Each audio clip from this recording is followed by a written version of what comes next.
folks, and welcome back to episode three. Or I guess welcome to episode three. There isn't really a back, unless you're coming directly from episode two. But, anyways, either way, glad to have you here. Today, we are going to be talking about yet another major arcana. I realize I didn't pull it out. Oh, handy though. Today, we are going to be discussing the Wheel of Fortune and the design of the card that we have in stock, and sort of the history and where the idea of the Wheel of Fortune comes from. And yeah, I'm excited to get into it. So I'm going to set the little guy there. I am, of course, dressed in the same theme as the card design today. So if you're watching on YouTube, I'll give you a quick rundown. Wow! That was the rundown. I also, on my card, which we'll get into more, there is an umbrella as like the focal point. So I've got my trusty umbrella here. I'm not going to open it inside because superstition tells me that it will bring bad luck, which is interesting because that is sort of an element of what this card might mean. Of course, that superstition comes from like homes being generally pretty small and having breakable items in them. So if you were to open an umbrella inside, it would definitely break something, and therefore be bad luck. So, the superstition comes from somewhere. But we're going to veer away from the superstitions of umbrellas in general. And I always feel like I'm starting with housekeeping now. Maybe this will pass, but it's not exactly housekeeping as much as it is good news. We got episodes on YouTube now. They are up, they're working. You can watch with subtitles if you please. You can see the outfits. Yeah, if listening is more your style, you want to throw on an episode while you clean or drive or whatever. We are on Spotify, Anchor. I think that's it. But yeah, so super easy to get to, and yeah, I appreciate you guys for listening. So, as I said, today we're going to be talking about the Wheel of Fortune card in tarot. Again, going out of the regular order of the major arcana. So this is card 10, and it's honestly one of my favorite cards that I've designed. Visually, I think it's very appealing, but also just like, I don't know, it does hold a special little place in my heart.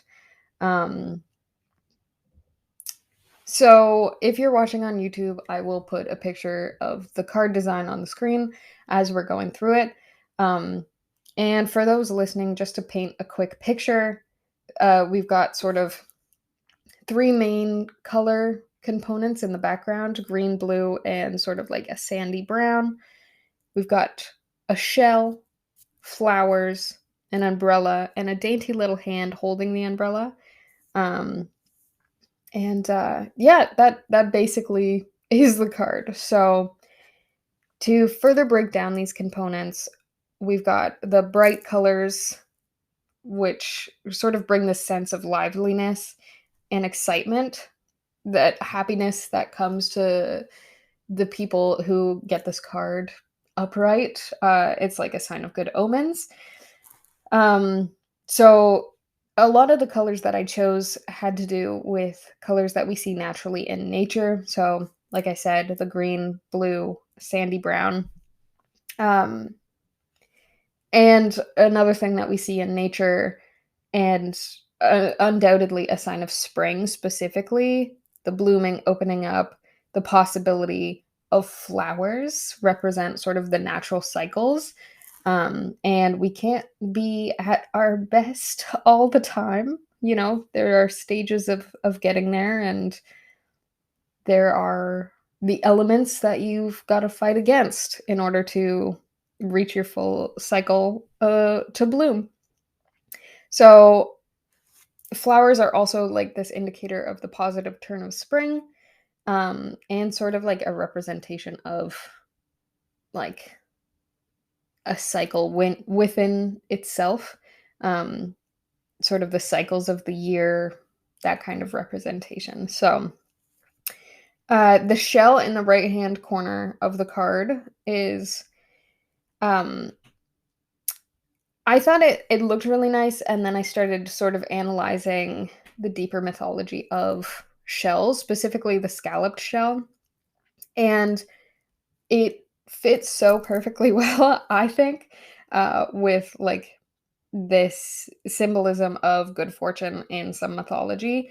Um, so there is this idea that the scallop shell is gifted to pilgrims at the end of a journey, as sort of a symbol of their accomplishment, um, because they're reaching the end of the journey, the highs and lows they conquered and they were successful, um, and yeah, so this kind of also made me think of some of the texts and stuff that I read when I was in my university courses, specifically like Geoffrey Chaucer's um, The Canterbury Tales. So while I don't think there's any like, from what I remember, I didn't reread the Canterbury Tales for this podcast, but I don't think it was included in the text as like a symbol. But we will be coming back to our boy Jeff later. Geoff. Spelled Geoff. Geoff. So he's a funky lad. Um, but yeah, so in the center, we've got like this small hand that lightly holds an umbrella's handle. And this is sort of the focal point. I wanted this to be the focal point of the piece. And it does have a little bit of a personal story attached to it. But I wanted to quickly explain the general meaning of this representation. So, firstly, the hand holds the umbrella delicately, not holding too tight, as a reminder that we can't force ourselves. Um, like, we can't force control over the natural cycles of the universe. And I thought the umbrella was a really good symbol to represent the Wheel of Fortune because, first of all, it's a wheel when it's open. But also, this idea of the function of an umbrella as one that keeps you from the elements, whether it be rain or the blazing sun in summer, and you're left relatively unaffected by these experiences. But when, like, I know we've all had it happen where, like, a gust of wind kind of comes up and flips the umbrella flips it inside out. Um, and then we're likely not having a good day. It's likely one of those things that it's just like the straw that breaks the camel's back, it's rainy out and it's just like you're having a hard day trying to get to wherever you need to be. Gust of wind pops your umbrella up like the wrong way, and now you're getting wet. Now rain, you're not protected from the rain. So Um, yeah, I think that's like a really good representation of the Wheel of Fortune and how like you can't necessarily anticipate when the wheel's gonna turn against you. Um, so yeah, I like the image of the umbrella representing both the upright and reverse representations, or presentations of the Wheel of Fortune card. Um, and I think it's also important to kind of picture like our response in the situation that the umbrella is reverse and there is like an opportunity to fight back, uh or like work and fight a little harder to have, um to save us from that bad luck, which is something potentially within our abilities, depending on the situation, of course, but I like the imagery of that. So that was sort of the key reason I wanted the umbrella to be the focal point of this card. So now we are going to dive into where the Wheel of Fortune as a concept comes from. So, if your first exposure to the Wheel of Fortune included Vanna White and a hangman style board, that's fine. I too was a big fan of that show. Uh, Wheel of Fortune! But today, we're going to be exploring the deeper roots of the Wheel of Fortune, uh, the the idea of it, the card, and the more medieval influences. So, as I said at the beginning, the Wheel of Fortune is the 10th card in the tarot, and it's based off this old idea of uh, Rota Fortuna, which is Latin for Wheel of Fortune. And it's this medieval concept that our life is basically ruled by fate, um, kind of blindly, actually. So you may be familiar with the goddess Fortuna, who is often depicted with her wheel and blindfolded. Um, and she kind of spins the wheel whichever direction uh, she feels at any time. So this means that the wheel can move forward. Um, it can move you forward. It can set you back. And the Greek Fortuna is one ruler of the Wheel of Fortune, but if we go back even further into history, we can see the Babylonians sort of had the same idea, but it was more widely applied to what we understand as the zodiac, but to them it was the celestial spheres.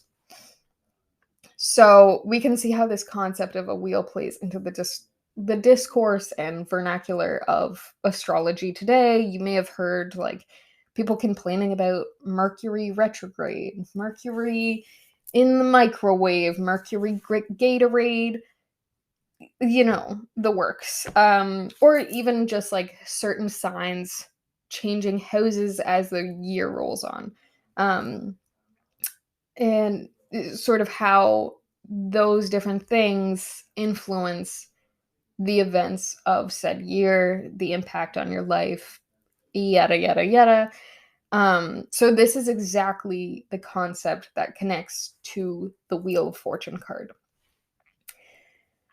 We can reduce this card to representing the good things happening when it's upright, and things of bad luck occurring when it's in reverse, but there can be a variety of complexities with how this card can be interpreted.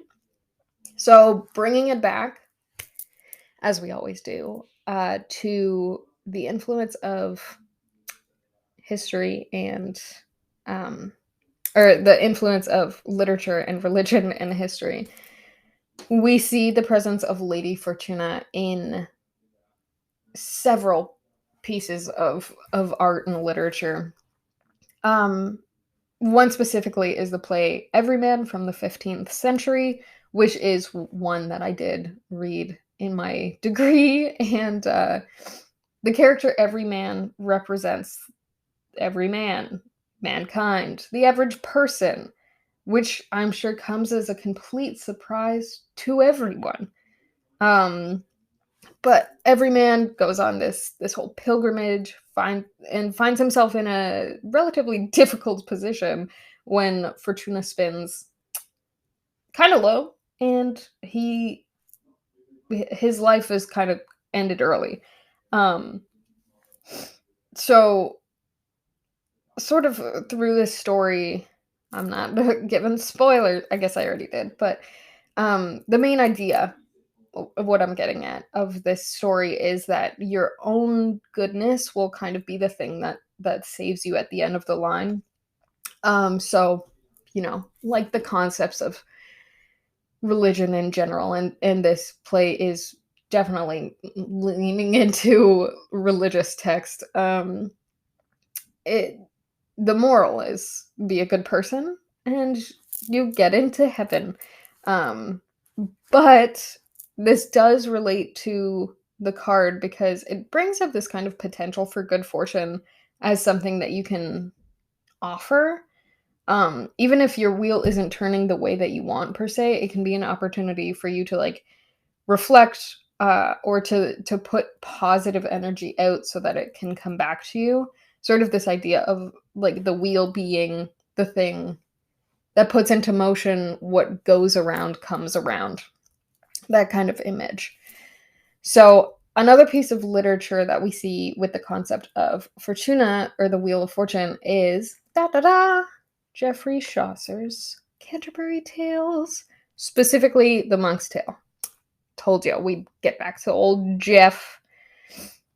Uh, so I gotta tell you, I'm really fighting just bringing up that stupid old meme of like, my name's Jeff, and I did. That was the reference. Moving on. So this piece of writing moves away from sort of this trope-ish kind of thing of like the main character being viewed as the hero that more or less has control of the outcome of the story. Um, and this type of story or narrative, it implements what we've been talking about, where the protagonist's life is less navigated and more afflicted by the ever changing spins of the wheel. Um, so, of course, both of these literary pieces come from a period where people really loved to focus and sensationalize the more dismal side of the Wheel of Fortune. And of course, writers tend to love to put their characters through the ringer for drama, for the plot, for the tale. So it's understandable why we see the negatives of the Wheel of Fortune in these pieces. As a writer myself, I can't blame him. Makes for an interesting story. So that said, I mean, I write mostly horror, so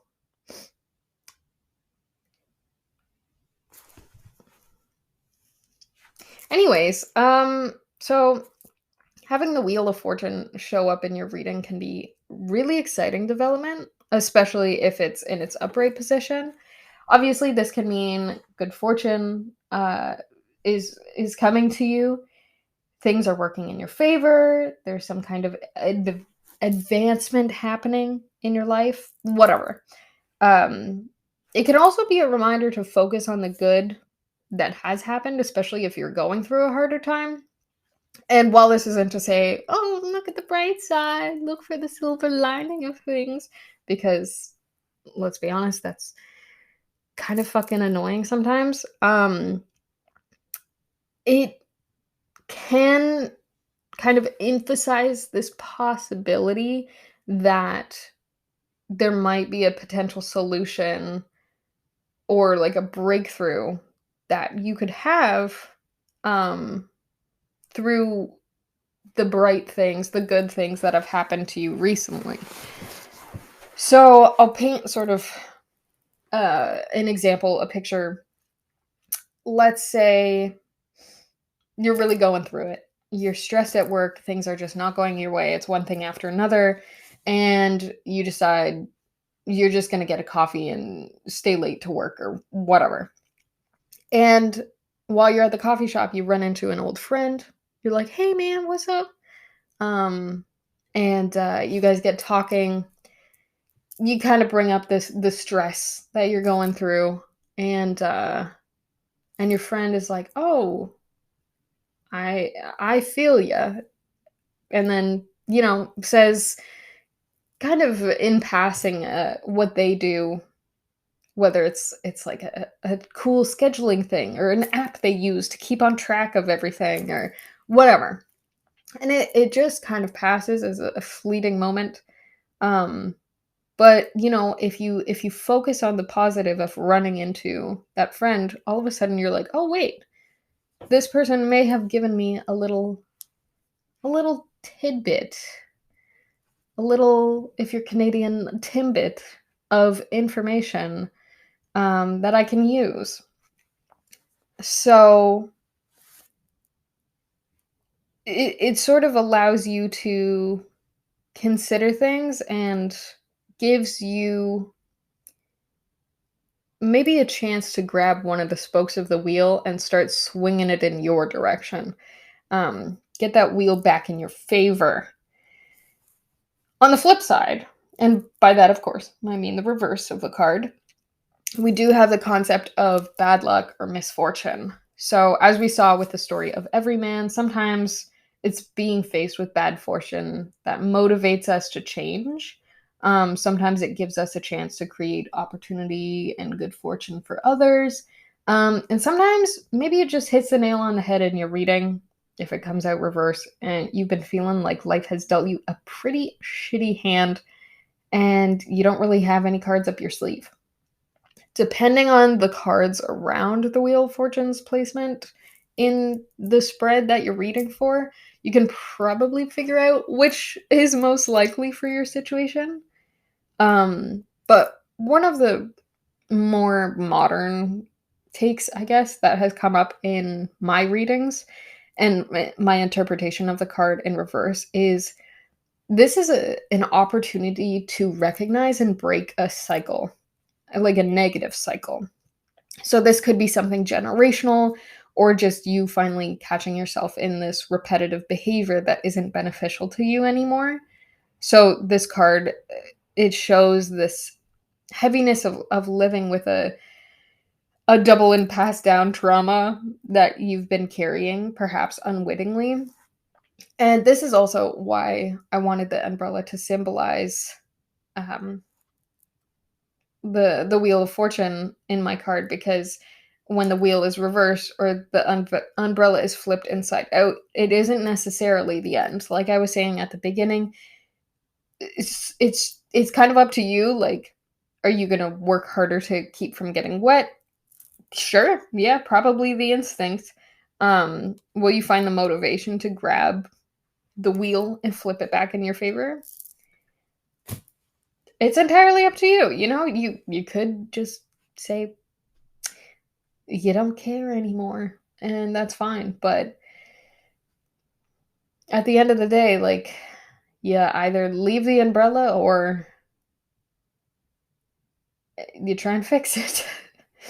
um, so to close off today's episode, and since I hinted at the beginning, and it would be a bit of a Chekhov's gun to not talk about, I figured I'd tell you about a cute personal story that I have with the umbrella. Again, not going to open it because I'm inside.